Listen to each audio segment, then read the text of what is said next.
My name is Pete Pelkey. I am the AP Econ teacher at Monte Vista. Well, the Syrians, of course, have to leave Syria because Syria is being destroyed in multiple civil war, and so they are going to become refugees. Many of them are moving on to Lebanon, Jordan, and Turkey, but many have decided to cross the Strait of Bosphorus and move up into Europe. Interesting, overwhelmingly, it's going to be good for Europe. Is that actually the immigration into Lebanon has contributed to Lebanon growing GDP. The influence in Turkey has been great too, and now they're going into Europe. They're going to cause a lot. They're going to create more jobs than they're actually going to cost. There's some xenophobic fears and some social fears because of religious differences. Those fears aren't that they're going to destroy the economy. We use those kind of excuses. Overwhelmingly, what they're going to do is help the economy.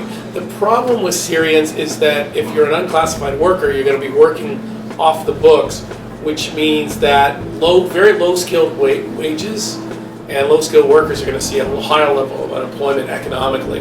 That's not going to happen across the board, and Syrians tend to be great entrepreneurs, and the ones that are crossing the Strait of Bosphorus are very desperate, and so therefore more aggressive. Overwhelmingly, they'll be good for the economy. If I was Obama, I'd say, let's bring 500,000 into the United States. I think the net increase would be good for the United States. Immigrants, they had a fairly good educational system.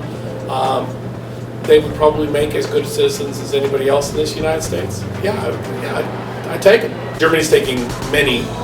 It's had a huge impact on Lebanon. They've taken about 10% of their population has increased by this immigration, but so has their GDP. And their complete output as a country has been benefited by the Syrians. Turkey has a huge population. Turkey's giving free health care to everybody in the refugee camps, and they're setting up model refugee camps, and it's costing them something like $3.5 billion to do all this, but they're net gaining in jobs and security overall. So Europe is a much bigger entity. It can absorb a lot more people than Turkey or Lebanon, and we're seeing growth in Turkey and Lebanon, so there's no reason to say, oh wait, when you get to Europe you're going to actually have a negative cost on a negative impact on our society. Overwhelmingly, it should be positive. It would have positive economic impacts. There are going to be consumers buy more stuff, economy grows. It's just, it seems to me self-evident. We should be taking some of these refugees.